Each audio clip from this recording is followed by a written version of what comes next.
John, मुज़ाकरात के हवाले से मुख्तलिफ ओपिनियंस आ रही हैं। सदर ट्रंप कहते हैं कि बातचीत हो रही है। नायब सदर JD Vance ईरान से राब्ते में है।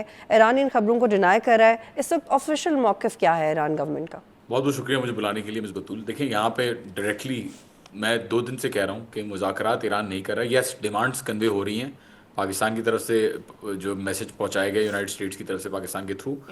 यस, ईरान ने उसको रिस्पॉन्ड भी किया, जो भी प्लान उनका 6 नुकात का था डिमांड्स का।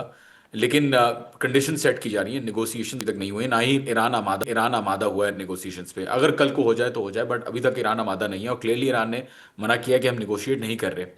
जो ईरान की तरफ से पैगाम है वो तो क्लियर है, वो स्टेटमेंट्स भी आ रहे हैं, राक्ची साहब की तरफ से भी आया, कालीबाफ साहब की तरफ से भी आया। बट डोनाल्ड ट्रंप की तरफ से जो स्टेटमेंट्स आते हैं वो अनफॉर्चुनेटली इतने ज़्यादा अनरियलिस्टिक स्टेटमेंट्स होते हैं कि उससे कोई भी पॉलिटिकल विजडम आपको नज़र नहीं आती या कोई स्ट्रैटेजी आपको नज़र नहीं आती। फॉर एग्जाम्पल, उन्होंने तो ये भी कह दिया कि मुझे जो है वो सुप्रीम लीडर बनाना चाह रहे हैं ईरान वाले, और उन्होंने ये भी कह दिया कि पाकिस्तान का झंडा लगा के जो है वो 8-9 टैंकर जो है वो अमेरिका को मिले, which is totally unrealistic and totally, I mean, ये ऐसी बात है जो बिल्कुल भी किसी को यकीन नहीं आएगी।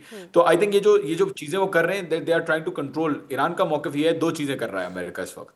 पहली चीज ये कर रहा है अमेरिका के ऑयल मार्केट्स को कंट्रोल कर रहा है और डॉलर को कंट्रोल कर रहा है, जो कि इस वक्त गिरने की पोजीशन में, बहुत खतरनाक पोजीशन में है। दूसरा जो काम अमेरिका कर रहा है वो इस चीज से, they are trying to deceive Iran and they are trying to deceive them into, मतलब वो बाद में अभी प्लान कर रहे हैं कि साथ ही साथ एक बड़ा मिलिट्री एक्शन ईरान के ऊपर करें। और ईरान के अंदर एक्सपेक्टेशन यही है कि सैटरडे या संडे तक हमला अमेरिका यहाँ पे कर सकता है डायरेक्टली, और उसकी आड़ में, निगोशिएशंस की आड़ में, जैसे पहले उसने किया था, वो दोबारा वही चीज़ कर रहा है।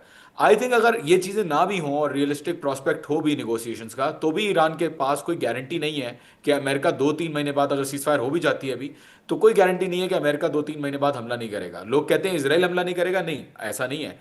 America is the real party. जो इसराइल भी अगर अमेरिका की पोजीशन के बगैर, परमिशन के बगैर जो है हमला नहीं कर सकता।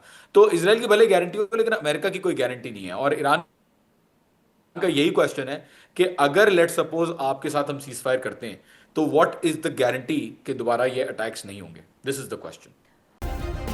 सब्सक्राइब करें और बेल दबाएं ताकि कोई खबर रह न जाए।